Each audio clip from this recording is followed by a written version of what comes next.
Application number 550-25, JPM Homes LLC. Permission to leave pool patio having side yard of 3.2 feet and rear yard of 4.3 feet instead of required 6 feet each. Residence B District, north side of Versa Place, 73.5 feet east of Seville Boulevard, Sayville. Hello, Mark Lewis of John Bracco Architects, 111 Railroad Avenue, Sayville, New York. Yes, no problem. Oh, great.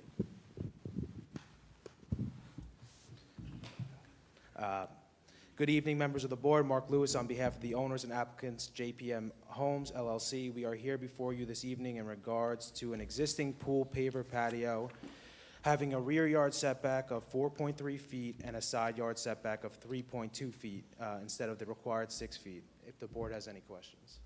Okay, any questions from the board at this time? No questions. Planning, any comments? No comment. Is there anyone else that would like to be heard in this matter? I'll take a motion, please. Second, all in favor? Aye. Application is granted. Thank you. Application number 551-25, Jeremy and Robin Quitco. Permission to leave shed having side yard of 0.8 feet instead of required 2 feet.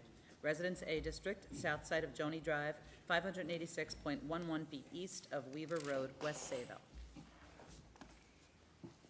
Good evening, everyone. My name is Robin Quicko. I'm the owner of the property located at 94 Joni Drive, located in West Sayville. I'm here tonight requesting permission to leave a shed that is already existing, having a side yard of 0.8 feet instead of the required 2 feet. I am here to entertain any questions from the board. Thank you. Is there any questions from the board at this time? No questions. Planning, any comments? No comment. Is there anyone else that would like to be heard in this matter? Okay, I'll take a motion, wait, please. Second. All in favor? Application is granted. Thank you. Application number 552-25, Jacqueline Tilton and Michael Esquino. Permission to erect second-story addition, leaving side yard of 12.9 feet instead of required 14 feet, and total side yards of 23.6 feet instead of required 28 feet. Residence A District, south side of Richard Avenue, 85 feet west of Cunagunda Place, Islip Terrace. Hi, good evening. Jacqueline Esquino, maiden name Jacqueline Tilton. I reside at 62 Richard Avenue, looking to erect a second-story addition. Did you get his name for the record? Would you like to make a statement? Yeah. You want to make a statement? Any, any questions from the board at this time? No Planning, any questions. comments? No comment. Is there anyone else that would like to be heard in this matter? I take a motion, please. I'll make a motion to grant the application. Second. Second, all in favor? Aye. Application is granted. Thank you. Thank you. Application number 553-25, Christine Brancaccio. Permission to erect one-story addition, leaving side yard of 12.2 feet instead of required 14 feet, to leave pool patio on side property line and having rear yard of 0.6 feet instead of required 6 feet each, and deck having side yard of 0.2 feet and rear yard of 0.7 feet instead of required 4 feet each. Residence B District, 278 Cluster, west side of Whitehall Court, 284.96 feet south of Greenbelt Parkway, Holbrook. Hi, good evening. Christine Brancaccio. I'm the homeowner, and I'm requesting a one-story addition. It's proposed at 12.2 feet, where 14 feet is required. Okay, thank you. Any questions from the board at this time? No questions. Planning, any comments? Yes, I do for this one, actually. Some of these, I'm looking at the survey here, and some of these things are to be removed. Is that correct? They're in the Yes. drainage easement? Yes. Okay. I don't know the specifics of how that would change the call of the meeting, but some of these matters, like the wood deck as being removed out of the easements, I think that's an agreed-upon thing with the building department regardless, so I don't know if it really affects granting it as is or not, but that would be really the only comment I had, is that some of the things represented in the call are probably not going to be existing anyway. They'll be removed. Okay, What are they referenced in the call? I think so. We were proving them to be removed. I think the deck certainly is not gonna have a side yard issue if it's being removed out of the easement. We don't have any problem with it as is, so it's removed anyway, so what's the difference, right? To be removed, but yeah, as long as that's going to happen, I don't see it as being an issue. Yeah, he's saying, like, why grant such significant variances when you don't have to, but they're really not that significant. Okay. Yeah, Is there anyone else that would like to be heard in this matter? it's too practical. No? All right. Take a motion then? Make a motion to approve the application. All in favor? Application's granted. Thank you. Application number 554-25, Sarvpreet Singh. Permission to erect one-story addition, second-story addition, and roofed-over porch, leaving side yard of 13.9 feet instead of required 14 feet, and to leave 6-foot fence in driveway site distance triangle exceeding permitted height of 3 feet. Residence A District, north side of Second Avenue, 150 feet west of Duffy Court, Central Islip. Good evening, everyone. I'm the cousin of the owner, and we are seeking permission to erect one, Hold on, what, Yeah, your name mine- and address, please? Harsimran Singh. I am Sarvpreet Singh's cousin. Okay, what is, He's the owner. yep, and your name is, Awesome. Harsimran, and your address is? 252 Woodmere Street, Islip Terrace. Thank you. And who are you to the owner? Cousin. Okay. Before you, I know you're going to read what it says in the Yes. call, which is wonderful, but we can read it. More importantly, the 13.9 is not a problem. The site triangle is. Oh, there was a bush. We have cut the bush down, and we have submitted the pictures to the town of Islip. And if there is anything else that need to be done, we'll be more than happy to comply. Planning, any comments on this? Really, just to agree with Mr. Wexler, really the only issue here is the 6-foot fence in the triangle, It's which, the fence, not the bush. Yeah, we Yeah. can remove the the fence. surveyor calls it out as chain link, but I mean, I'm looking at it here, and I can't see through that whatsoever. Yeah, It looks we- like it's yeah, there you go, that's the picture. Yeah, it's, we- I can't see through it. Right, it's chain link with slats in it. So you'll remove the fence? Yes, Perfect. thank you very much.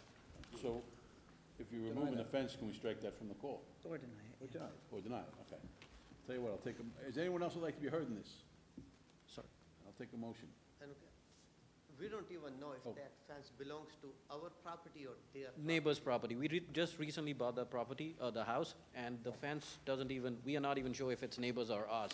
Well, if We it's cut the not bush yours, down. It's not your problem. Nick, can you zoom in on the fence that's perpendicular to the chain link fence? In the, in the side of the house? Yes, go back. Okay. Straight back from there. Again, it's perpendicular, that one, yeah. Does it match? I can't really see. It does not. The both houses used to be owned by The same two owner. sisters.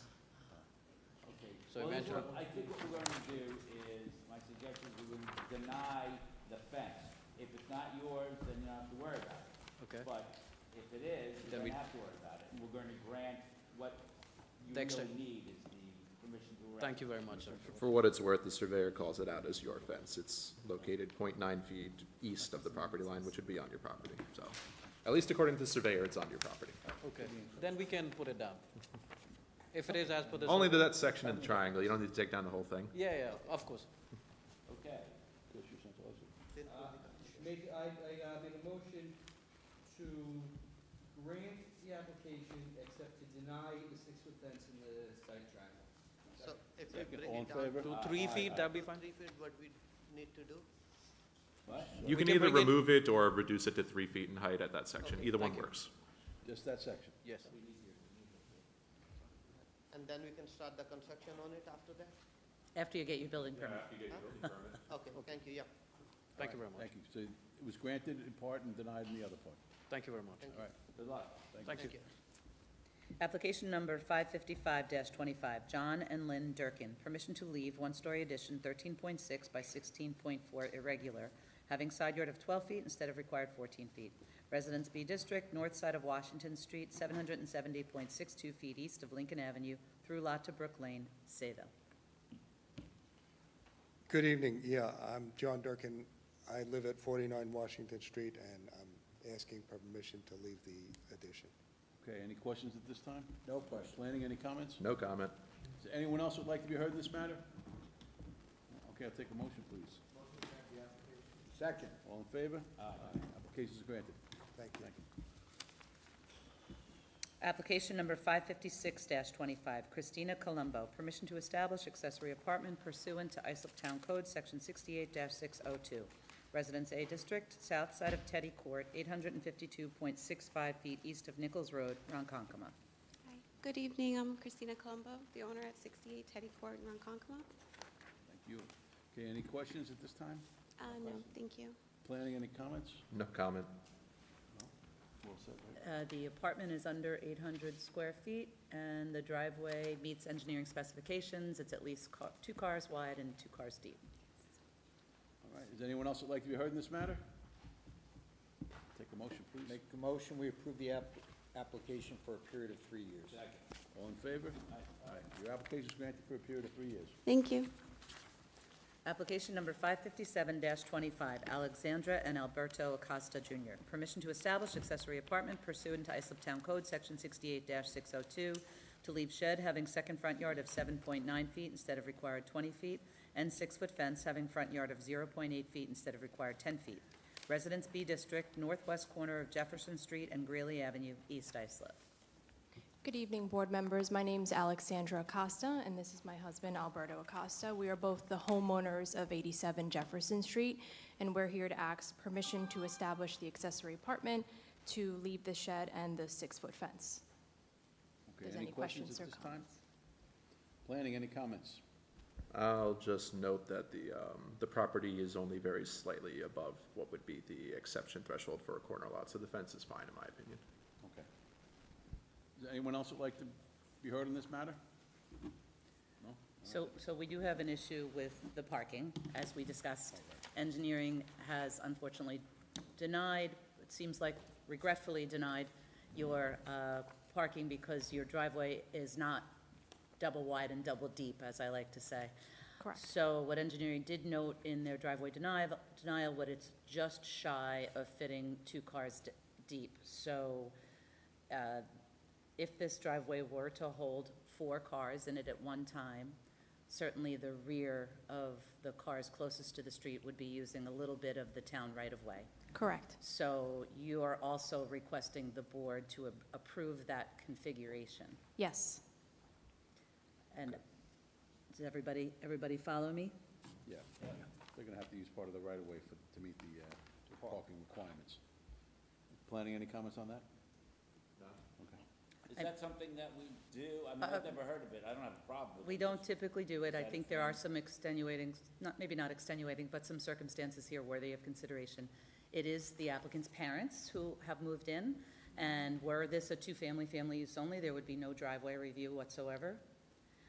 And the other thing is, this property is a corner lot, so it has over 200 feet of frontage on both Jefferson Street and Greeley Avenue. So were there to be any need from visitors and whatnot, there's certainly plenty of spaces for parking to take place adjacent to the applicant's property. And what could be the potential harm, I'm just trying to learn, if somebody were to use the town's right away to park? If there's a sidewalk system that's continuous on either side of the driveway, that's a problem, But there isn't, right? but there isn't. Okay. Yeah, as of now, Jefferson Street does not have any sidewalks on that block unless there is a budget proposal to build sidewalks on our road. There hasn't been sidewalks in 500 years. I doubt they're gonna do it now. I would agree with your statement. Look at that, somebody does tonight. You're the only one. Yeah, he's gonna want your name. He's got it. All right, is that done? Yeah. Take a motion on that? I'll make a motion that we grant the application. Second. To have a period of 3 And years? and the accessory apartment for a period of 3 years. Second. All in favor? Aye. Thank you very much. Thank you. Application number 558-25, Ross Greenberg, to renew permit for accessory apartment pursuant to Islip Town Code, Section 68-616. Residence AA District, south side of Ironwood Street, 110 feet east of Ferndale Boulevard, Islip. Good evening. I am Ross Greenberg, 108 Ironwood Sorry, can Street. you speak into the microphone again? 108 Ironwood Street. I am Ross Greenberg. And Did you get the name out? Okay. I've had the apartment for quite a while. So I'm having a problem hearing. I've had the apartment for quite a while, Okay. many years. And I renewed it, I paid the renewal fee, and then I got a letter to come here. Okay. Hold on. Yeah. Planning, any comments? No comment from me. Yeah, comment from us. All right, so, this is from, I did pay the renewal fee in June. we've got a complaint from one of your neighbors, I guess it is. That basically you're running an Airbnb from the apartment? Yes? You can't do that. You can't do that with this. This permit. This permit does not allow you to run an Airbnb for accessory apartment, does not allow you to run an Airbnb. I can? No. No. Can I be able to? It's not a Not permitted an use under Airbnb. your permit. Can I ask for that somehow, or get a permit for that? It's much better than, you know, people have trashed the apartment, like inside. I had to completely renovate the whole apartment after they were there. And with the Airbnb, it's cleaned all the time. I don't allow any parties. It's much, much better. Can I somehow get a ability to do that? No. I spent a lot of, You'd have to make an application. So that changes ISLIP, zone. ISLIP currently does not have a short-term rental ordinance. So, I mean, we could do a little bit of research with the town attorney's office, but to my knowledge, short-term rental is simply prohibited. I really had no idea. To be honest. Yeah, I guess so. That's a good idea. All right. What does everybody else think? Yeah, that's fine. Does anyone else would like to be heard in this matter? Do that, not us, town board. No? All right, so I'll take a motion to reserve. Make a motion to reserve. Second, please. Second. All in favor? Aye. So we're gonna reserve decision on this, and then we'll figure out how to proceed. Come back? No, you'll No, get not a for you. decision. You don't have to come back, but the town attorney's gonna look into what you're requesting. Okay, I do pay the taxes, that you guys get a lot of taxes You from didn't it. pay your taxes. We What's gotta that? look- We have to see if somehow it's a legal use. That's all they're gonna check out, okay? Oh, okay, sir. Thank you. Thank you. That's the first. Application number 559-25, Mark and Michael Schillinger. Permission to erect two-story addition, leaving total side yards of 53.6 feet instead of required 60 feet. Residence AAA District, east side of Pond Road, 1,048.87 feet south of Lanson Street, Bohemia. Matthew Bush, 2615 Union Boulevard, Islip, architect on behalf of the homeowner. We're here in connection with a proposed two-story expansion to an existing dwelling. The existing yards on the house are compliant individually as of right. There's the total side yards are non-compliant. We're looking to maintain that at the first floor. It is a two-story addition. We are stepping back the second floor, and it is fully compliant. Okay, planning, any comments on this? Yeah, like you're saying, the individual side yards comply. Unfortunately, in AAA, the total is for some reason higher than the combined of the two, so they have to come here. Okay. Any questions from the board? No questions. No? Does anyone else like to be heard in this matter? Okay, I'll take a motion, please. Make a motion to approve the application. Can I get a second, please? Second. All in favor? Application's granted. Application number 560-25, Venkata Chakravarthi Ankuturu. Permission to erect second-story addition, leaving front yard of 24 feet instead of required 25 feet, side yard of 9.2 feet instead of required 14 feet, and floor area ratio of 30% instead of permitted 25%, and to leave driveway on side property line not having required setback of 4 feet. Residence B District, south side of High Street, 155 feet west of Johnson Avenue, Sayville. Matthew Bush, 2615 Union Boulevard, Islip, architect on behalf of the homeowner. We're expanding an existing dormered cape. The rear of the house is already at a 9.2-foot side yard setback as of right, or previously approved. We're proposing an extension in the front of the house. It's actually slightly less. It's at 13.3 is the required side yard, and then we have the 30% FAR and the existing driveway. So the 9.2 is not on the second floor? The 9.2 is on the second floor at the rear side of the house, and then we're expanding on the front half of the The house. 9.2 is an existing setback that was previously approved. So the second story is at 9.2, but the proposed addition here only goes to 13.3. It's not going to the edge. Okay. So what's your comments on I suppose that is my comments. It should probably read 13.3 because that's where the addition is at. should we change the call or? Oh, shit, I wasn't sure.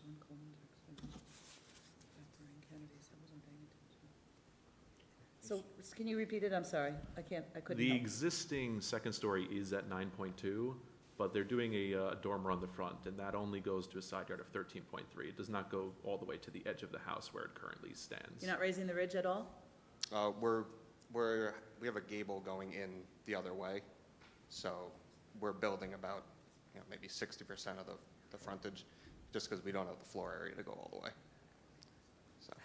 So it's a reverse gable going towards the front, so you're modifying the roof line at the closest point, at the 9.2, ever so slightly.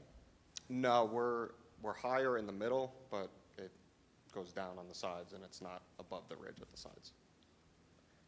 Right, but it's an alteration of the roof line, right? The current, yeah, so it's a roof line alteration. So that probably would have been a more descriptive. Sometimes zoning does do that. Okay. So they'll say permission to erect second story and alter roof line, leaving side yard of. So that's what, does that sound more accurate? I would say so, yeah. Yeah, okay. All right, so then it's okay the way. It's it is. fine. It could have been a little less imposing, but it's All fine. right. Is there anyone else who'd like to be heard in that matter, or this matter? No. All right, okay, I'll take a motion then. Second. All in favor? All right, application's granted. Thank you. So I gotta practice some of these names before I read. Application number 561-25, Nicholas Sciccolone and Kaylee Cerrito. Permission to erect second-story addition, leaving side yard of 9.4 feet instead of required 14 feet, and floor area ratio of 26.8% instead of permitted 25%, and to leave deck having side yard of 5 feet instead of required 6 feet. Residence B District, southeast corner of South Wantagh Avenue and East Conloo Drive, East Islip.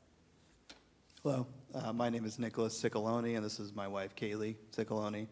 We are the homeowners of 54 Wantagh Avenue in East Islip.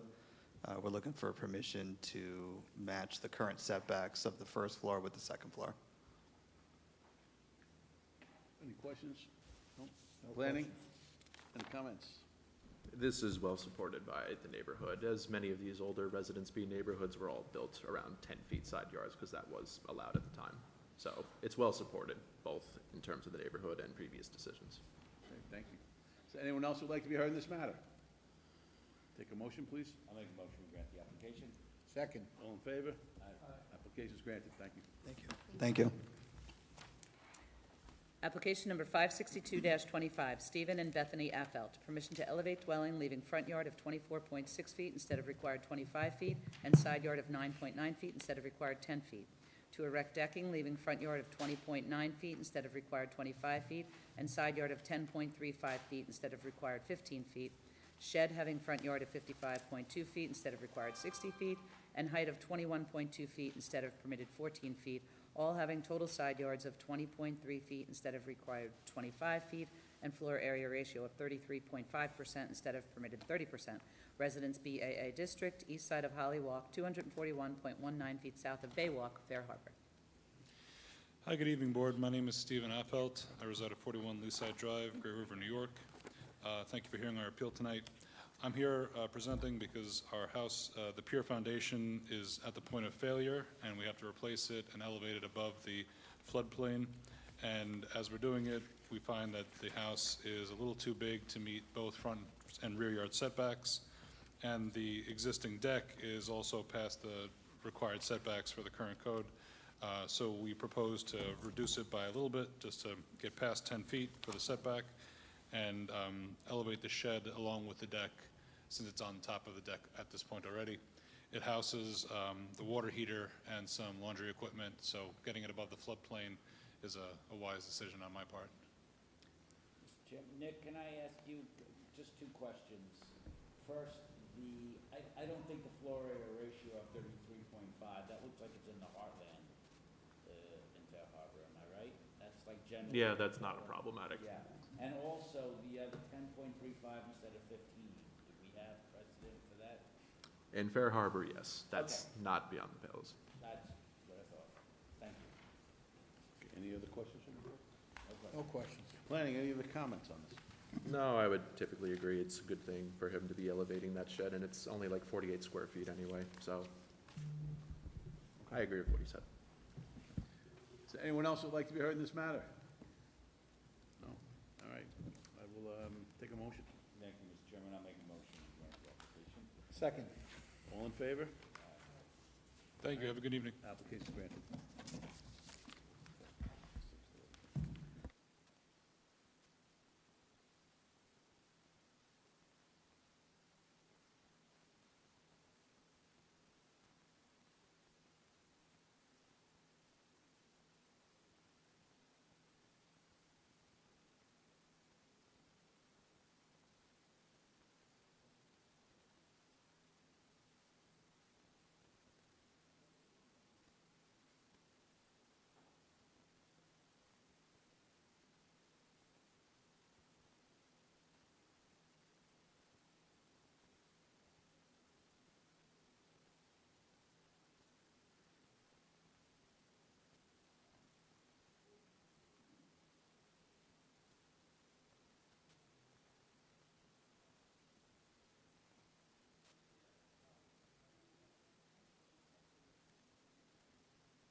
Application number 563-25, Nicholas Aponte and Carly Racanelli. Permission to erect roofed-over patio, leaving side yard of 19.5 feet instead of required 25 feet today, and total side yards of 43.7 feet instead of required 60 feet, and one-story and second-story additions, all having floor area ratio of 29.64% instead of permitted 25%. Residence AAA District, west side of West Lane, 295.7 feet south of Okanee Walk, Bay Shore. Good evening, everybody. My name is David Bush. My office is Registered Architect Office at 90 West Main Street in Bay Shore. With me tonight is Nick Aponte, applicant. The address is, as stated, is 84 West Lane, Bay Shore, and the requested variances, as noted in the call, for a limit of FAR and a side yard setback. The existing residence is a two-story colonial, living space in the ground floor, bedrooms up above. In the package that was submitted, you can see on drawing A.1, which is a first floor, that it represents a minor addition to the living space, and then two additions to the back covered area. There's an existing covered patio sitting space that we're looking to add about 6.5 feet, and then a covered dining space to the back. The second floor additions are really about just adding bedroom space, is to expand the master bedroom, and additional accommodations for the hall bath that provides for the additional bedrooms on the ground floor. When we look at the total FAR, the FAR requested is 24.91%. The existing CO, the existing residence as originally built, had an FAR of 24.91%. So with these additions only to the rear of the residence, it brings us to the request for the 24.64%. The side yard setback was a request for 19.6 feet, 19.5 feet. That's due to the addition that happens on the right side rear of the residence to the west along the right line or north line of the residence. That's just lining with the existing north wall of the residence and going back about 6.5 feet. The proposed one-story addition and addition to the rear, they really don't change the character of the residence to the front and the surrounding neighborhood. Happy to address any questions you might have. Getting back to the FAR, you mentioned it's 29.64 is what you requested. Correct, Okay. yes, sorry. Mr. Chairman, I'm just Yes. looking at the total side yards of 43 instead of 60. 60. Do we have precedent for that, Nick? So this area, if you look at the aerials here, all of these lots are pretty substantially undersized. It appears that it was developed as a AA, and then it was later then upzoned to AAA. So this is a fairly common issue people have had here. All of these parcels are substandard, more close to 100 feet in width And with that comes a lot of deficient side yards. So it's common in this area, yes. Okay, thank you. Okay, any other questions? No questions. Planning, anything else? Nothing else. Okay. Does anyone else would like to be heard in this matter? All right, we have a comment from one of the neighbors. The concern is about the runoff and water retainment management. Have you addressed that? Yeah, so that was last year. We used to have a lot of flooding in the area, and behind us, we were the two, I would say, lots that kind of pitched down from the other running. Everybody kind of built up around us. So we actually went in to try to do like drains to help the whole remaining surrounding area, so it wasn't going to do anything in the back. I've talked to him multiple times because he has a drain, and since then, we've had zero poolage, so it helped big time. Because he did address it with me when we did that, but since we did the work, But I'm gonna ask a it helped everybody around. Can we just, I'm sorry, can we get your name and have Yeah, his name? Nicholas Aponte, the owner of the Thank you. So even though it's not part of our application, I did notice that you're installing an in-ground swimming pool and a patio. Obviously, that increases the impervious surface in the rear a little bit.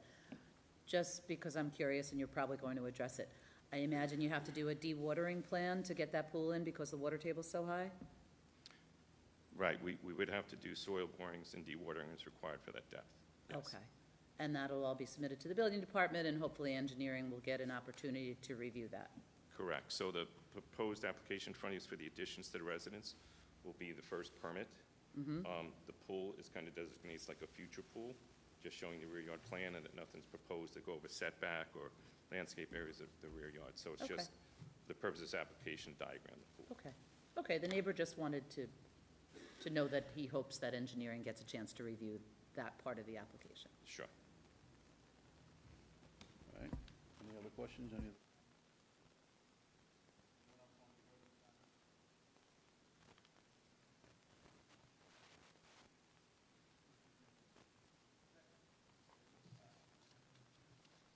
Thank you very much. Application number 564-25, Muzo and Maria Dorelli, permission to erect two-story addition 16 by 17, leaving floor area ratio of 31% instead of permitted 25%, to leave shed having rear yard of 3 feet instead of required 4 feet, shed having rear yard of 1.5 feet instead of required 2 feet, and driveway on-side property line not having required setback of 4 feet. Residence B District, north side of Sioux Street, 475 feet west of Mohican Avenue, Ronkonkoma. Good evening, board members. James Apka from Todd O'Connell Architects, office at 1200 Veterans Highway, Hauppauge, New York, 11788.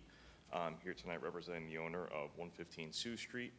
The variances that we're requesting are to leave two sheds in the rear yard and driveway holding less than 4 feet as required. Can you tell us about the other stuff is de minimis. Okay. Could you tell us about the 31%? Is there a precedent for that? I did speak to planning. There is a precedent for over 30%.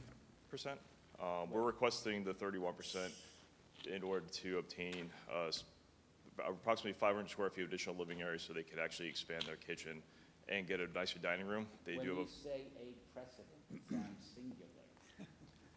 that's, I could And it refer to. sounds as if it's not even 31%. Can we help Mr. Wexler? And it doesn't Sure. sound as though it's the Dayton So, neighborhood. he did But speak to me, it's been a few months now, but, yeah, there's one in the area, it's 30.5, and it was pretty unusual circumstances. I do believe at the end of that email that I did tell you that I didn't think it was very realistic to go above 30 here. You did say there was a precedent of, I believe what, like you said, it was 30.5. There was that, and there was it another one that wouldn't be, it was 32 at the time, but it was before a code changed, and it wouldn't be 32 I anymore. think 30% sounds like the right number. We would like to get the 30.5 as the precedent was set on the old one. But that's not, that is. a That had precedent. exceptions, right? It was a weird circumstance with a walkout basement, and, but yes, they were granted 30.5. The nature and the character of the neighborhood is forming. And we have, that's one of the tests. I understand. So, I'm sorry, so 30% is what it's going to be. Understood. From my perspective, but maybe you can convince the other 5 members of the. Is that 100? In light of trying to go for the 31%, we were looking at this property on a dead-end street as it does back to apartment complex, that there would be no other precedent set to the 500 foot to the other districts. So reducing it from 31 to 30, I think what you're saying is it's such a small addition that it becomes questionable Correct. whether it's It's such a small cost-effective. addition to this house as is, with a 10,000 square foot lot, that to lose the 100 square feet or thereof 50 square feet, it does make a difference in what we're trying to expand. They'd have to cut the addition down. It does meet all the required zoning setbacks, a side yard, rear yard, besides the FAR variance. 50, I and then still it's think two- 30 is the right 222. number, if that's the nature of character neighborhood. So We're bound to follow. 30.5 was the precedent? Well, What does with this exceptions. 1% actually equate to in square footage? So it's a 10,000 square foot lot, so you're looking at 100 square feet. So when you What's have an the- What's exist, the proposed addition? the proposed addition is approximately 500 with that 30%. Because the existing house now, as sits, is about 2,600. It's a split level house. There's two additions. So we are looking to get as much square footage as possible to actually expand the upstairs. So you're looking at, instead of having 500 square feet, you're gonna have 400 square feet. Or 450 at 30.5. Or if we get the 30.5, 50. You guys are good at this, you can't sharpen your pencils and pick up 0.5%? I know Todd has done it before. I can pick it up to 30.5, yeah.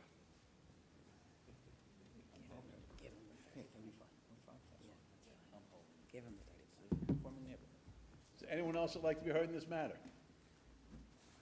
All right, who's, wants to do what? Okay, well, my application would be to approve, my motion would be to approve the application, but not at an FAR of 31%, but at an FAR of 30.5%. I'll oppose that, of course, the majority carries, but it's an otherwise conforming neighborhood. I don't know why good zoning is to keep conforming neighborhoods. We don't know if it's conforming, we just know that we have. Well, none, there's only that one. Some could be legacy. Right. That's what we, see the smaller Well, there were ones? no prior grants. Different than a conforming Yeah. neighborhood. So I'm gonna hold the line at 30, but I'm just one. Dan and I were still wrong there, 30.5? All right. So we got a motion at 30.5. Second. Okay, all in favor? Aye. Opposed. So we got 4 to 1, 30.5. I like a Application's granted. split board decision. It's all right. Application's Try to granted. do it all. We can handle it. Yeah, we can handle it. I have broad shoulders. Damn right you do. Well, you're carrying the integrity of the zoning code on them, you better.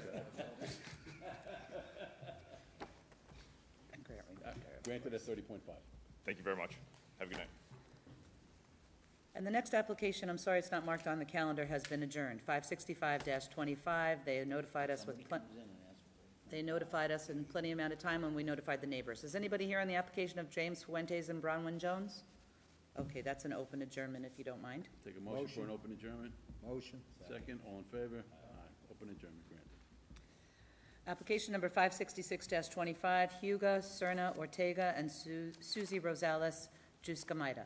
Permission to leave one-story addition, 11.6 by 22.2, having side yard of 10.92 feet instead of required 14 feet, and rear yard of 16.44 feet instead of required 25 feet, including two-piece bathroom with no interior access to main portion of dwelling, in violation of 68-32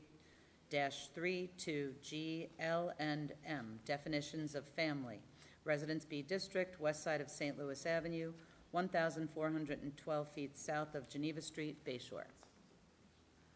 Hi, good afternoon. My name is Susie. Sorry. My name is Susie. We are here to request a permit to leave our... Oh, I'm sorry. Okay. My name is Susie Rosales Juscamaita. He's Hugo Serna Ortega.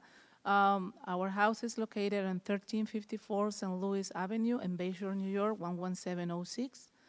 Okay, and we are here to request a permit to leave our enclosed porch at the back of the house. Originally, when we got the house, it was a screening porch, but it was completely destroyed. So we rebuilt it, we enclosed it, and we put windows and a sliding door. It's not connected to the house. It's at the back of the very back of the house. We didn't know that we needed a permit, so we hired a contractor and he did all the job. So we are requesting if we can leave it like that, or if we have to do something to to leave the enclosed porch like that.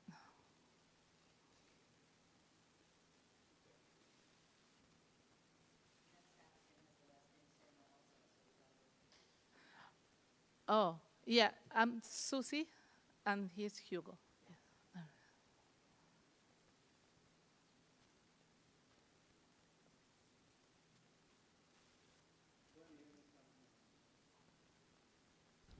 Yes, several. So, start with the setbacks here. This backs up to what is effectively a town-owned green space parcel. It's also wetlands. As far as any wetlands concerns would be, they've already, from what I can tell, resolved their matters with the DEC. They got an order on consent, and the DEC said this structure could remain as built. So at least as far as any kind of wetlands or state concerns goes, the DEC is okay with it staying. As far as we are concerned, I would say that considering it backs up to effectively nothing, that area being wetlands is very unlikely to ever get developed. So I don't think the setback is really problematic in that sense, at least the rear yard setback.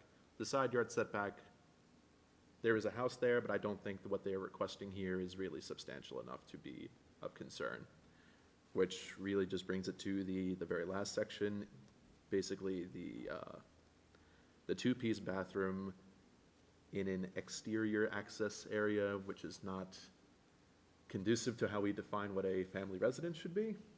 That's a bit of an unusual one. I don't really have much wisdom to actually give about this, other than it does appear to be the case. I don't know when it was constructed in there.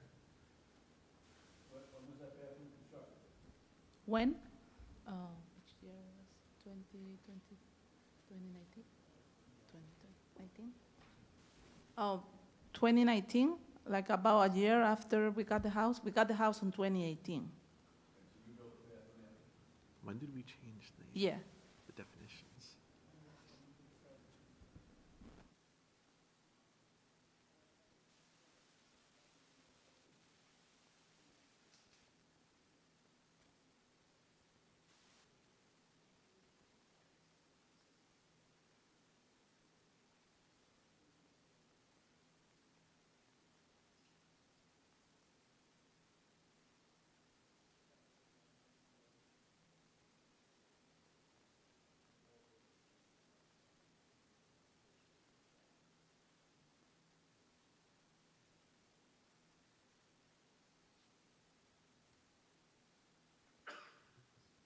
So isn't it, you discussed with the building department doing an archway, right, between the one-story addition and the house?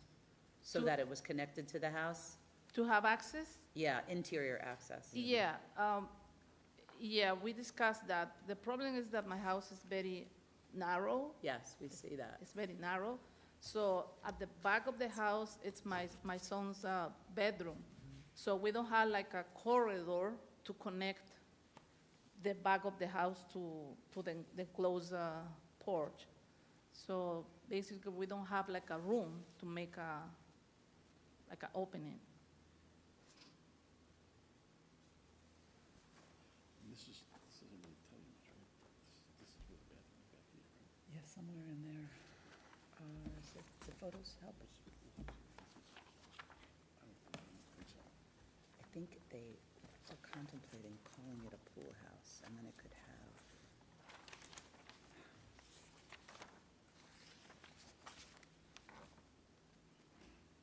Oh, that's the pool house, gotcha, okay. So this is the layout. Of this. Yes, exactly. You could actually see the addition in the back. Okay. So that was a screened-in porch, as you said, and then they converted it into living space? Yeah, it was a screening porch, and it was at the CO, at the original CO, when we got the house. It's there, it's in the CO. But it was destroyed, so we just rebuilt it, but we didn't know that we needed like a permit to do that.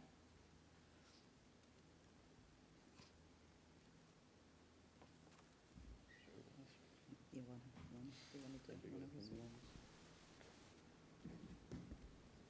Chris, you got anything on this?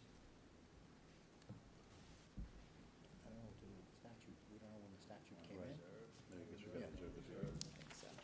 there anyone else that'd like to be heard in this matter? No? Okay, then I'll take the motion to reserve. Motion to reserve. Second. All in favor? We're gonna reserve decision, we have to look into the statutory, What about to the bathroom? Oh, okay. Okay, So- thank you.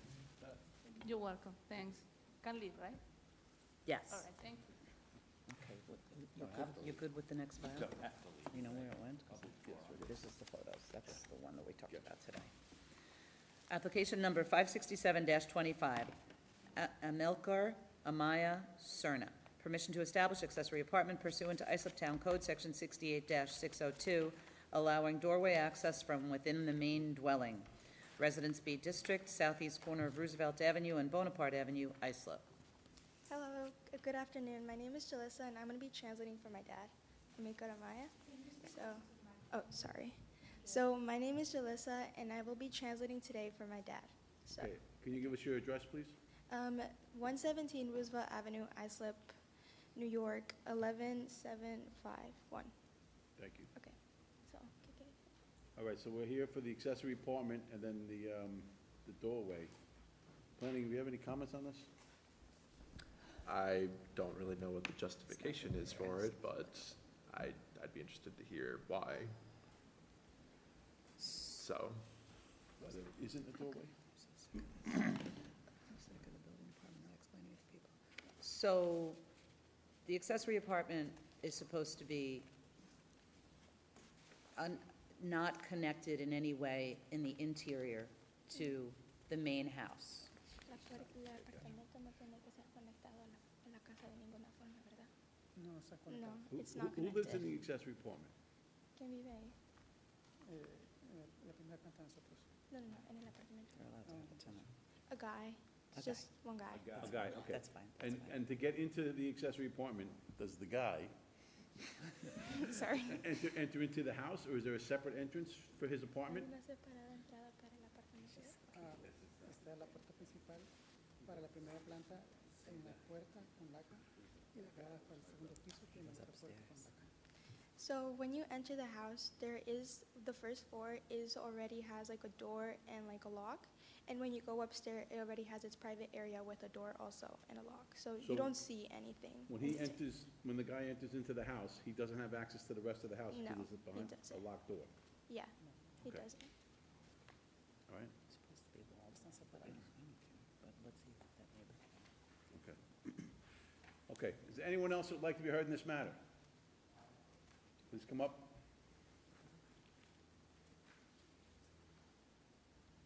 If you could let the neighbor speak, just step aside.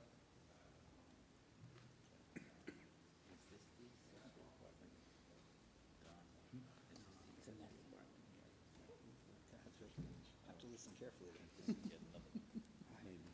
Hey, my name is Corey Eisler. I am the homeowner at 123 Roosevelt Avenue, Islip, New York, 11751. I live exactly across the road from Amilcar and his family. I'm across Bonaparte Avenue. I don't even know if what I'm about to say has any weight in this decision, but upon purchasing my house in 2021 with my wife, I have a wife and 2 daughters, one of them being here, we had illegal residents living in that house prior. 3 to 5 days a week, I would say on average, police were at the house causing issues for the neighborhood. Currently, there is somebody living there. I don't know if that's We've identified him as the guy. 100%, yes. I've identified the guy. I don't know his name, but I know that he is living there for sure. Okay. This is within the past 2 months. I've seen an addition of 1 to 2 cars parked outside of their house. Amilcar and his family are lovely. I'm more concerned with the quality of people who are coming in, especially if you're renting it now and you haven't got the proper access. I feel like this is just like a revolving cycle where I'm going to have to see the police officers at my house all the time. I'm concerned for the neighborhood. Let me ask you, when was Sure. the last time you saw the police there? Oh, this was with the other family. This was with the other. Not since they've been the homeowners. There's nothing wrong with them. So like I said, everything's been cool with the Cerna? correct. Yes, but this new tenant is fairly new. It appears that it's just a single male. I'm not 100% sure, but Yeah, my. but there's no history of these people, or the current owners, having issues tenant No, but that's for right, but that's for right So now. at the end, are you gonna go and say that you're against cars because that car happens to have a problem? No, of course not. I'm just here to express my So concern your as a concern father. was with Mr. Castellano, who looks like he was a previous owner. Say again? Mr. Castellano looks like the previous owner, correct? Yes, correct. And your concerns were with how he operated the house? Correct. Okay. Also, if we grant it, it's only for a period of 3 years, so if there's a problem, you come back and let us know. If these people handle it properly, then we don't have an issue, correct? Correct. Just here to express my concern as a father and somebody in the neighborhood. Okay, thank you. Thank you.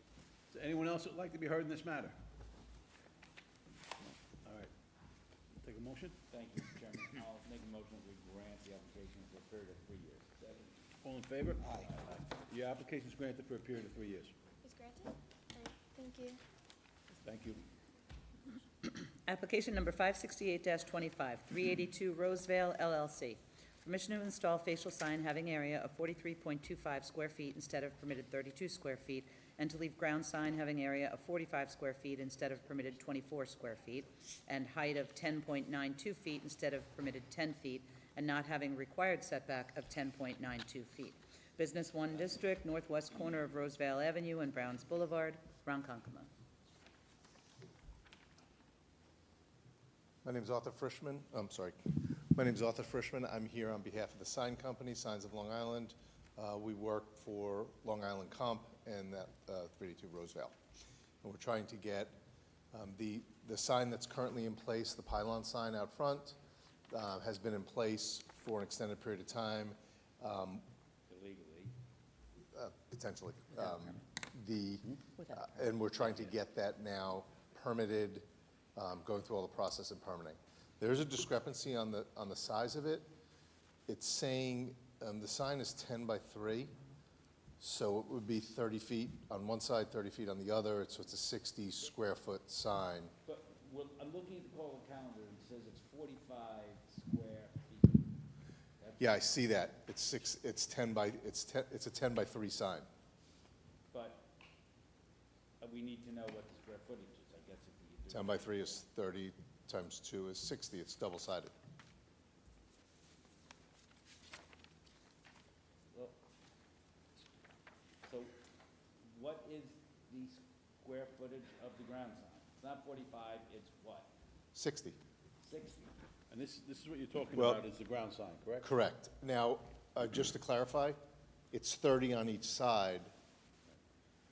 So it's 60 feet of facial, but it's double-sided. Are you calculating in the, above the rectangle? No, that piece is not. That was a piece that was never put in, not put in place. Because that would add even more space and height. Did you say it's not there, the numbers? That piece has not been replaced by us, no. But, Okay. But this is the sign. This is an accurate picture of the sign? Correct. but wait a while, slow down. You say that it's, our chairman just said it's an accurate picture of the sign, but he's saying it's not an accurate picture of the sign. Okay, the actual, Hang on. Where did this picture come from that has the numbers on the top? the picture came from, because currently, we replaced the face of that sign with what you see there. The face is the rectangular portion. They have a top piece that was put in place and left on top. We were going to replace that until the permit was denied. And that's what you're seeing right there. That has not been replaced by us. Only the inside pieces have been replaced by us. So the top piece has not been replaced by us. No. No, obviously not. If we're not going to be able to get, if we're not able to get the permit for that, we'll pull that down. But the main sign is 10 by 3. Is this what the sign currently looks like? Could you look at the screen, sir? Is that what it currently looks like? No, that's an older picture, so the face is different. It's what you're seeing. Is it larger or smaller than that? Exact same size. Well, it's the same Except for size. except for the top piece.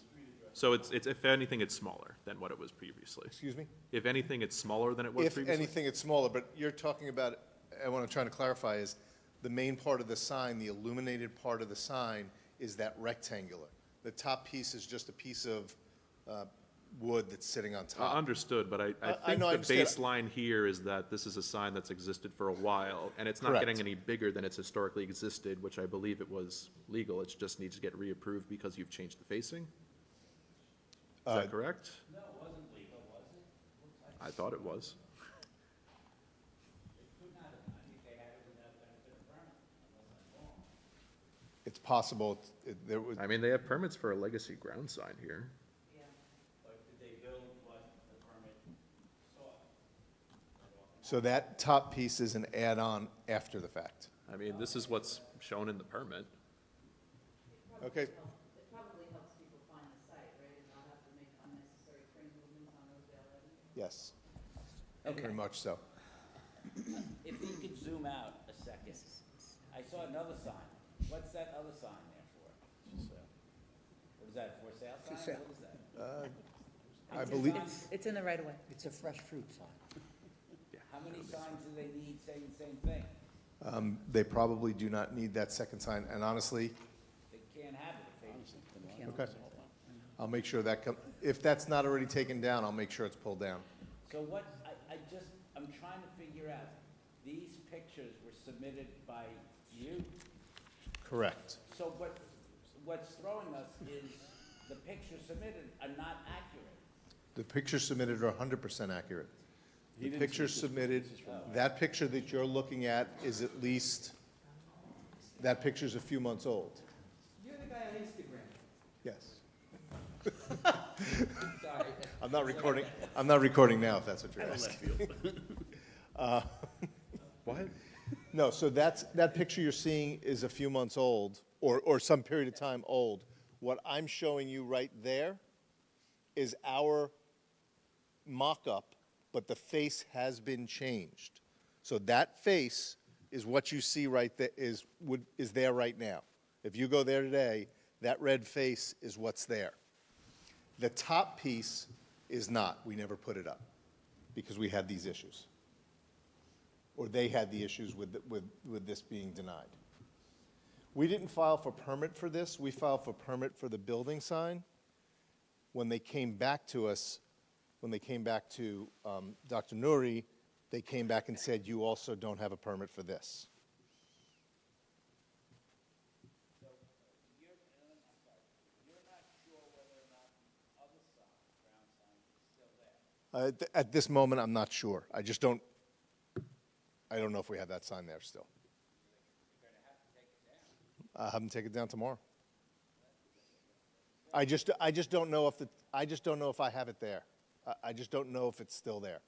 I'm speaking on behalf of them, but I don't know if it's still there today. I haven't been out to, In spite of all of the confusion, I have no issue with this. I have no issue with what they've proposed here. No, that's, The reason for the double count of the 30 on one side and 30 on the other is that the sign box is more than 16 inches deep, right? 'Cause more than That's six. the only reason we would count both sides. I don't have an answer for you on that. Okay. That's not. I don't know if that's more. That's than- okay. It's an old sign box, so historically they made them very big because of the LEDs and the fluorescent lamps, the lamps that would go inside, but I can't tell you if that's over 16 inches. All right, well, luckily.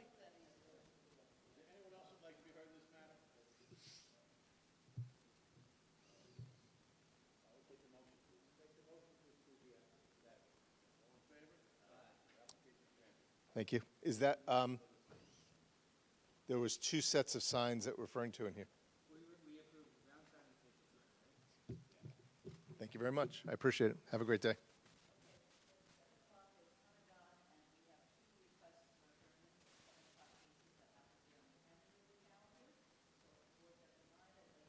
Them and let the board consider the requested adjournments. Both were received today, this afternoon. So the first application requesting adjournment Is is. there anyone here for either applicant? I'll call them. Okay. 574-25 Jetson Realty Corp. Is anybody here?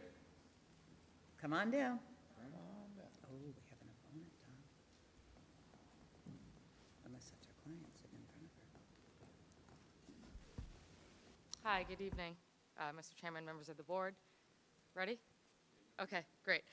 Rebecca Surjnain from Sir Cumberland Ballin, Adler Hyman. We represent Jetson Realty Corp., the applicant, and I'd like to respectfully request a adjournment of at least 30 days. Yes, so, at least 30 days, yes, please.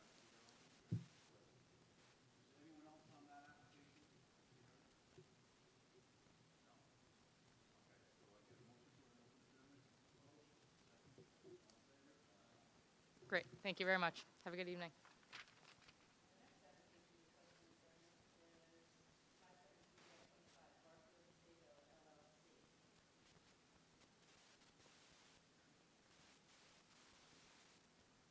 Good evening. Dan Mazzella for the applicant, Garfield Sayville LLC. And again, would likewise request an adjournment of at least 30 days. Yes.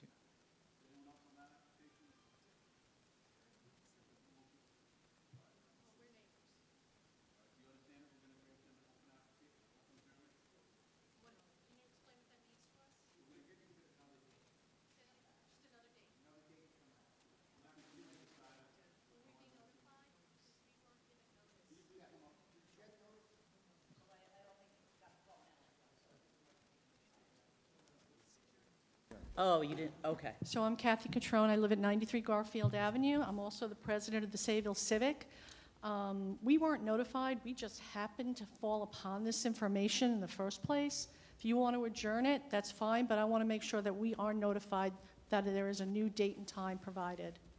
You can contact the office as much as you like, but there's no, it's a special exception. The notification. No permit signs go up on the property? No, we don't require the posting of signs. Town Okay. Vice Zoning Board doesn't. The Planning Board and the Town Board do.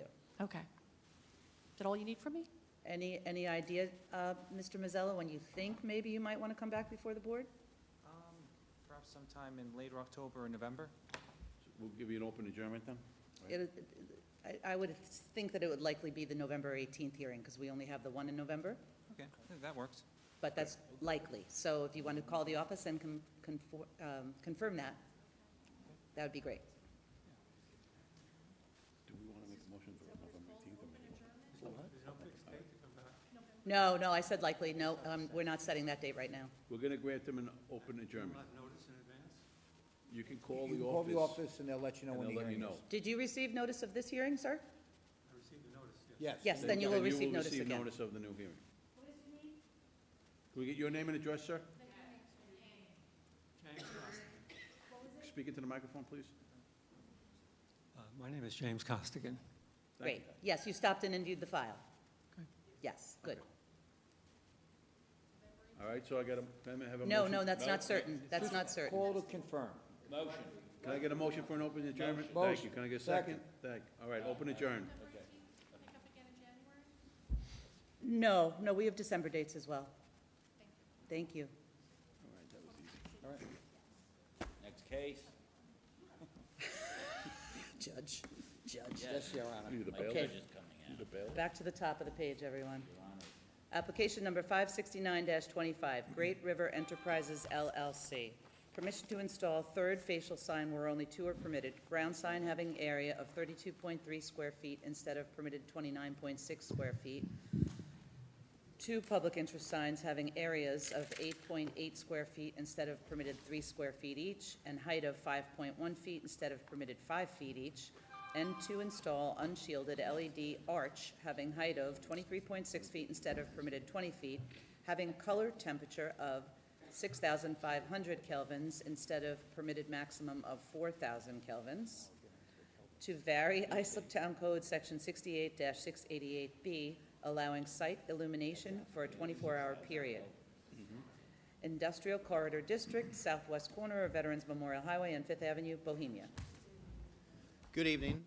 Greg Alvarez, Amato Law Group, 666 Old Country Road, Garden City, New York, here on behalf of the applicant, Great River Enterprises 1 LLC, as well as their lessee, Taco Bell of America LLC. We're here this evening to discuss signage and lighting. So to do that, I just have to preface my remarks. There was a late change. Taco Bell periodically makes changes to their signage, and so it is to the benefit of this application. Two of the variances may now be removed and withdrawn. They relate to the public interest signs. We did confirm with Cindy at the sign division that they would no longer require variances. I do have copies of plans here that reflect that new sign.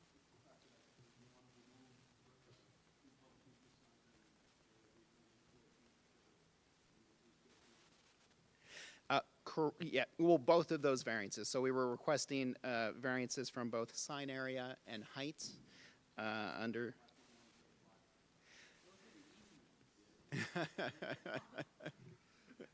Fair enough. Fair enough. But we at least want to note that on the record.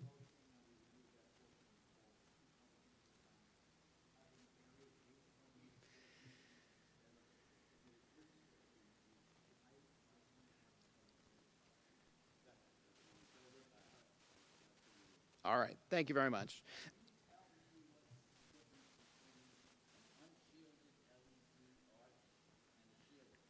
Yes, absolutely. Actually, I have David Bittner here from Bowler Engineering who can describe that in great detail. I do have packages here, and we can refer to one of the sheets in there if we may.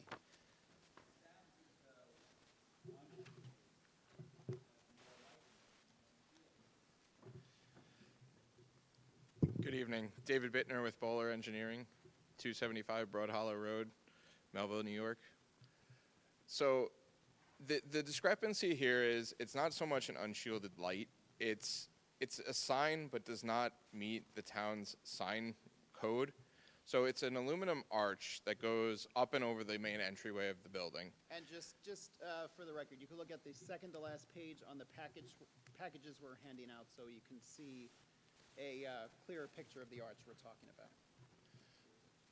So this arch then has a lens that the light is actually fixed behind the lens. So much how its typical sign acts. But because it does not meet the town's code as a sign, it's being represented this way.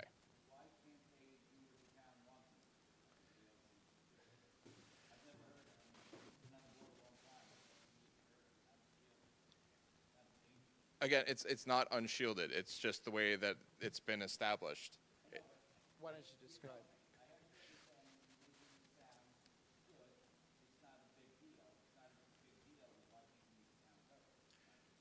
The town doesn't have any sort of sign that meets this nature. The basic.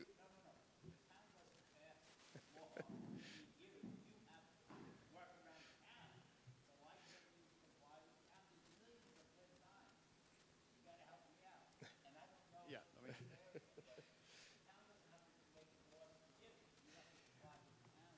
Ed, we certainly understand that and appreciate that. So let me just describe a little bit about the shielding because it may suggest the mitigation that's involved here. So just a little background. So Taco Bell is designing a new architectural design for its building. You can see it as reflected in the elevations that are in some of the prior pages in the sheets.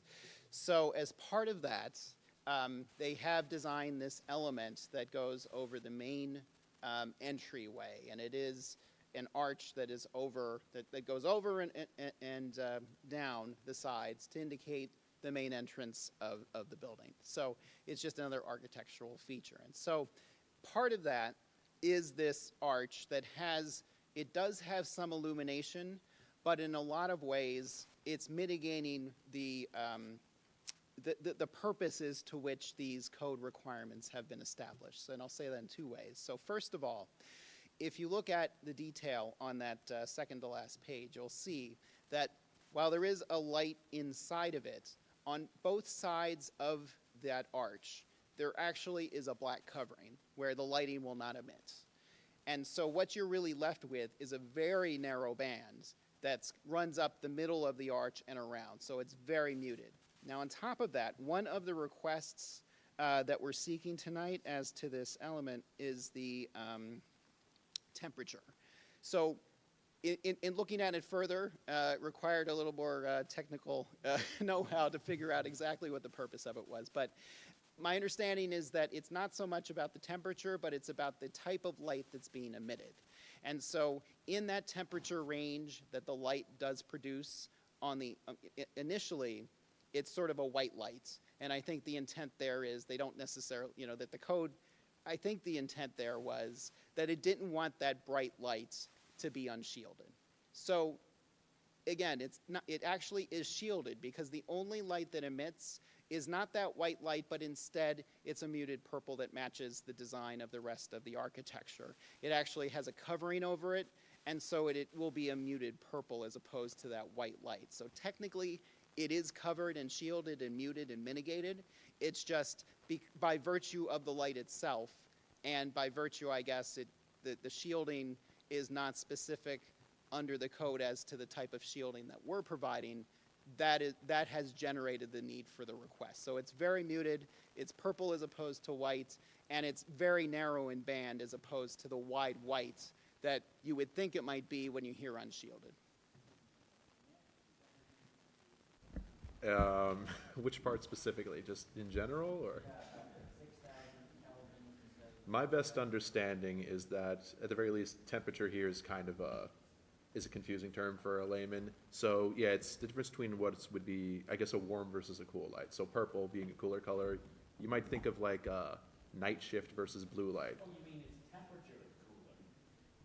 Well, in this case, the number's I think it's more like the spectrum that yeah, where so it is on the a spectrum lower and the type number of light would be it's more like producing. a warmer light, easier on the eyes in theory, as opposed to the higher number, blue light. People might be aware, blue light on a computer screen can be damaging to people's eyes or something. So that's really what it's trying to regulate there in terms of that. As far as the rest of what's happened so far, as far as whether or not it is shielded or unshielded, I mean, they're certainly trying to make an argument here. I would say, why is it that what's exactly important about this architectural feature existing? Because this is a completely new construction. It is. So exactly. So right now the property is vacant, and so it will be a ground-up construction for Taco Bell. It's one of their signature locations because they're seeking, like I said, this new architectural design to brand it a little differently, and that actually leads into the signage as well. I mean, it is causing a bit of an issue because I know that we're definitely not the only town with a dark skies ordinance, and this is pretty much what's being violated here. And understood, and that's why I think it has been designed with that muted quality. Right, so the 6500 would be the white light, but again, it doesn't emit just a white light because there is that plexiglass over that is then covered with a purple vinyl decal. So much like how a typical sign has the face and the light emits behind it, that's what's going on here. Yeah, and then we have honestly, the last part is maybe the most concerning because it sounds, at least to planning's mind, it sounds like a use variance. You're asking to keep the lights on after closing time. That was a different topic that I didn't think we were approaching yet, but. It's part of an overall thing, yeah. Sure. Okay.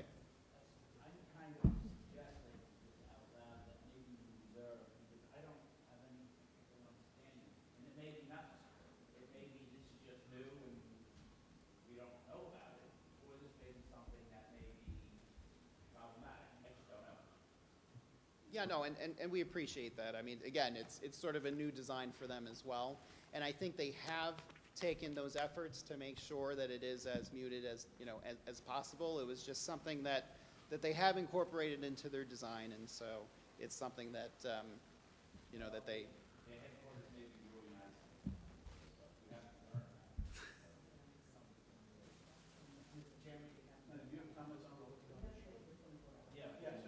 Okay.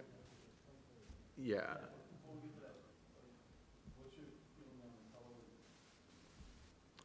That's a complicated topic. It certainly reads poorly. I understand what they're saying here with regards to the black band. I think at the baseline, my biggest concern here is that it just doesn't seem to me to be worthwhile for them to be making this design in the first place. It doesn't seem like it's gained in them much benefit, and it's bringing us to a very odd section of code that we're asking to vary here. I don't really see that it being as important as, to really justify even requesting it in the first place. I guess what our thought process is. Yes.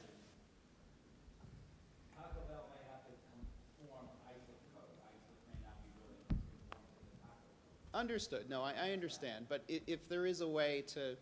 Well, we're looking, more importantly, 24 hours. Okay, so let's talk about. We're not going to operate 24 hours. With the, we've actually.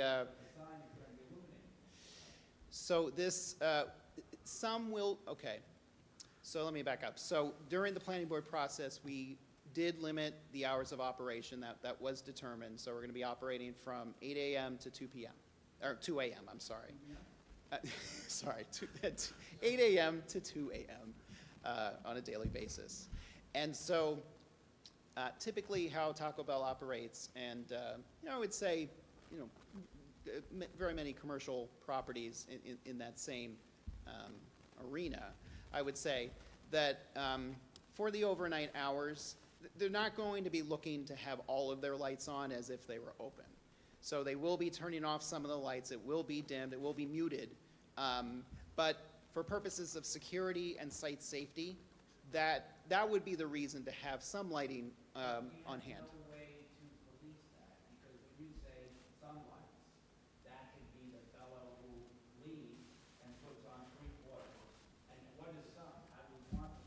Right. I don't think we have, I'm sure Nick will correct me, I don't think we have any 24-hour lit.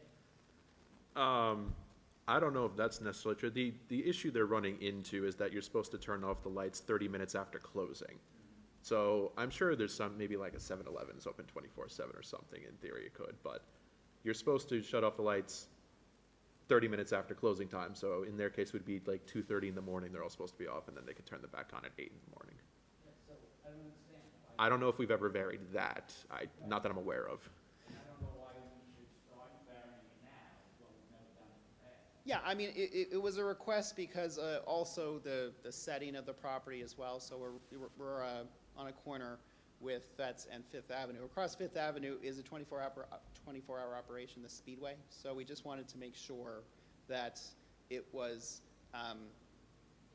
the lighting is just intended, like I said, for that safety aspect and for the security, just because there is some activity in the area during the overnight hours.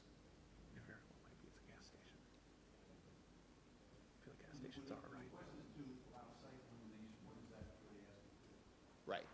So I think, to your point, sir, you are correct that we'd probably, I think Taco Bell would be willing to specify exactly what that would entail. I think, again, it's just enough to allow them to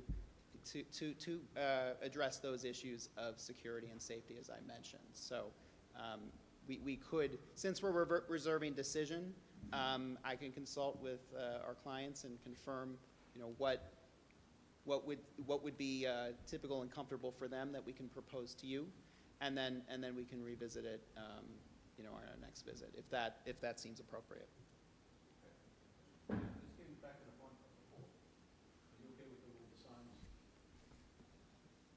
Yeah, the signs themselves are not an issue here, in my opinion.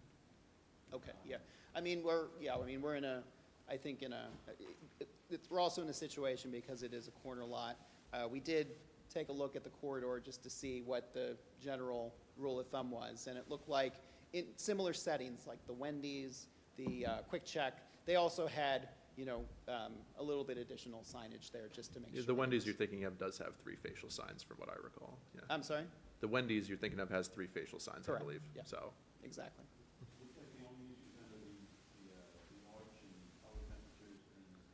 Really, just the back half of the call is what's unusual here. The back half of the call, yes, that's what's unusual here. We do admit it's a little unusual, and we welcome the comments. Is there anyone else who want to be heard on this matter? All right, so why don't we reserve? Take a motion to reserve.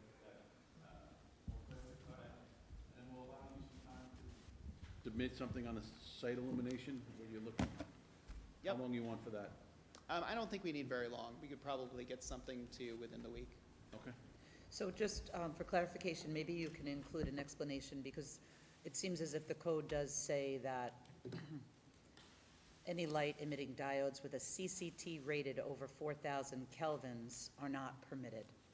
So maybe you could explain whether the board is being asked to consider a use variance of some sort. Okay, yeah, I don't believe it would raise still level of use variance, but we'll address that as well. Yeah, it says it's not permitted, so. I understand. Reference, tell them where that is, or? I'm reading from 68687C. No, it's Yeah, that's where I found it. down here, okay, I'm sorry, Yeah. yep. Just before we close, do we grant many variances when the code actually says not permitted? It's not like a typical area variance. That's what she's saying. Yeah, Yeah. it's a tall ask. Yeah, well, It's not permitted. Yeah, well, I mean, I would argue it probably still would be an area variance because it's not specific to a use. It would be a condition of the property as opposed to an actual activity on the property. So, but we'll submit So some for your, information on that. just for edification, this is apparently a dark skies ordinance, which, to my understanding, was kind of a sample ordinance starting to be used around the state of New York. I see. Okay, very good. Thank you. All right, thank you very much. Have a good evening. We got a reserved decision.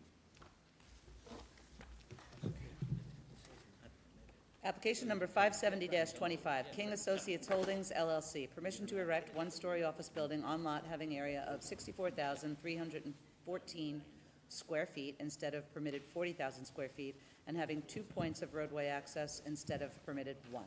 Residence C district, which I understand is incorrect, it's now been rezoned to General Service Transitional District, north side of South Country Road, 251.14 feet east of Macon Avenue, Sayville. Good evening, Mr. Chairman, members of the board. J.R. DeCiccio with the law firm of Greenberg Traurig, 900 Stewart Avenue, Garden City, New York.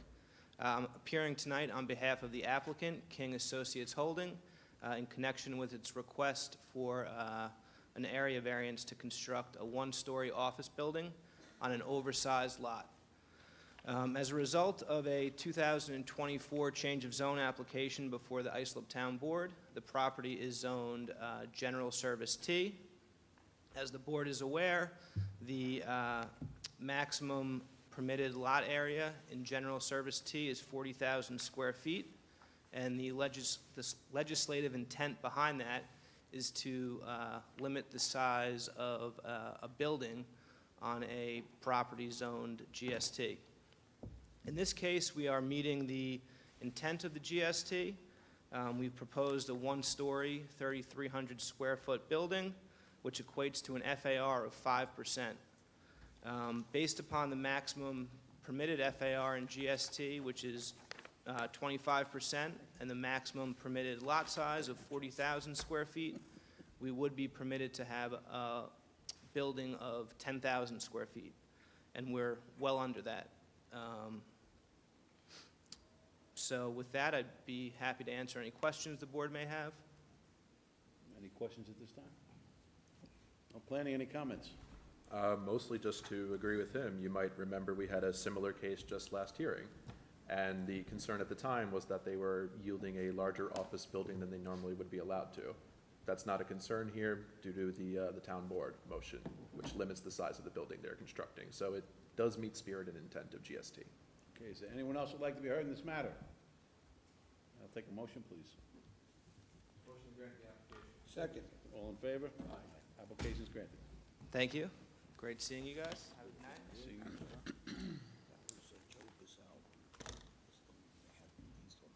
No, he's talking about,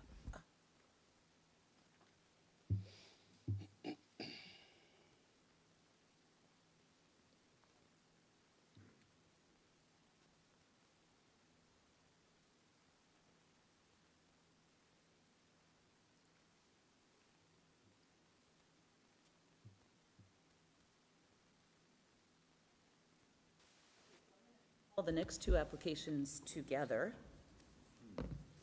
if the board would indulge. Application number 571-25, Steel Belmont Commercial LLC and Marcus ISP Commercial Holdings LLC, permission to erect three-story medical office building having height of 58.75 feet instead of permitted 40 feet. Plan Development District-Office District, east side of Carlton Avenue, 2,042.66 feet south of Gullhaven Drive, Central Islip. And 572-25, Steel Campus LLC and Marcus ISP Apartments APT Holding LLC. Permission to erect 8 three-story apartment buildings having height of 43.8 feet instead of permitted 35 feet each, and three-story senior condominium buildings having height of 43.8 feet instead of permitted 35 feet each. Plan Development District multifamily, Plan Development District Senior Citizen District, northwest corner of Eastview Drive and Courthouse Drive, Central Islip. Good evening, Mr. Chairman, members of the board. For the applicant, Brian Kennedy, partner with Forcelli Deegan Toronto, offices at 100 Motor Parkway, Hauppauge, New York. The two applications before you tonight are what we hope is the final step in what has been a 7-year-long process for the applicants to revitalize and renovate the former NYIT campus in Central Islip. Phase 1 of this project consisted of the renovation of the 14 existing buildings on site to construct 364 apartment buildings. Those have been completed and are 100% occupied. Phase 2 of this application permitted the construction of the two properties that are subject to this board's review tonight: retail and office space along Carlton Avenue, and additional residential along Eastview Drive. That application was approved by the town board in December of 2023. Now, after that approval, the applicant submitted a change of zone subdivision application, which created these two lots. The residential portion along Eastview will seek to construct 8 additional apartment buildings as well as 3 condominium buildings with heights of 43.5 feet, where 35 is permitted. The height of those is to match the existing buildings. Those 14 existing buildings at the site all are 43 feet or taller. Now, the relief here will allow the new buildings to match the existing residential buildings. It's not significant, and we came to the height of those buildings after thorough consultation with the planning department through 2 separate change of zone applications. There is precedent for that requested relief in the area. The development just south of the subject property, Courthouse Commons, has built residential buildings that are taller than what the applicant is proposing. Now, as for the office space along Carlton Avenue, the proposed medical office there is seeking increased height to allow for increased landscaping in the front yard, as well as increased setbacks throughout that site. And again, there is ample precedent for increased height along Carlton Avenue. Both the hotel just south of it and the apartments just south of the subject property will exceed the proposed 58 feet that the applicant is seeking. Again, the requested relief is not significant. There's ample precedent for all of the relief requested throughout the PDD.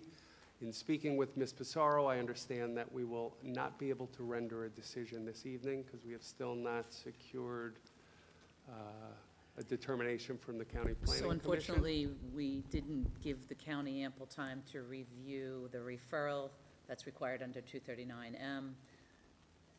And we expect them to issue a letter of local determination based on the previous referrals to them on the change of zone and the subdivision. At least 6 referrals Yes. were all yes, local but, determinations. we forgot to include an attachment, and they waited 3 weeks to tell us so, and it messed up our referral time. So the board, unfortunately, will have to reserve decision, and we'll try to get to it as soon as we can once we receive word from the county. I appreciate that. Planning, any comments? I would just corroborate what he was saying. This has been a long project in conjunction with the planning department. We are aware of all what they're requesting. We, in fact, support it and encourage it because of the trade-offs, the additional landscaping, as he mentioned. So, yes, we are in full support of the application. Okay, is there anyone else who'd like to be heard in this matter?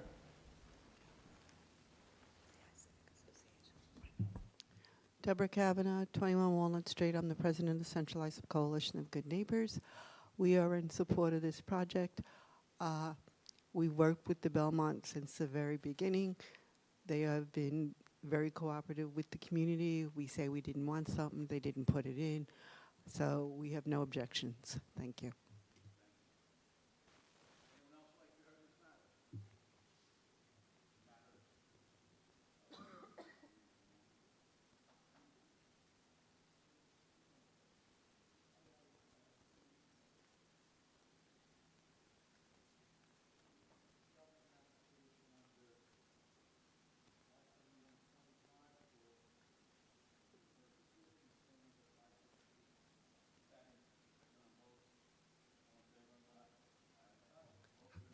Have a great night, guys.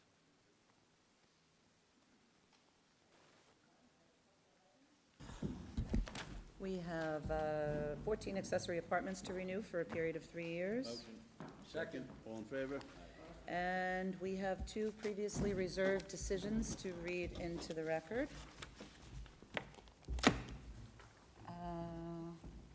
You want to share with I me? got copies here. Okay. Supposed to. Yeah, we don't have to share. Thank you. You didn't hand out the copies. I didn't know. I'm kidding. Application number 419-25, Vincent and Nicole Hartman. In accordance with a proposed written decision dated September 30, 2025, the application is granted. On motion of? Motion. Second? Second. All in favor? Aye. Application's granted. Application number of Raul Escobar. In accordance with a proposed written decision dated September 30th, 2025, the application is denied. On motion of? All in favor? Aye. Application denied. Thank you, everybody. That's a wrap.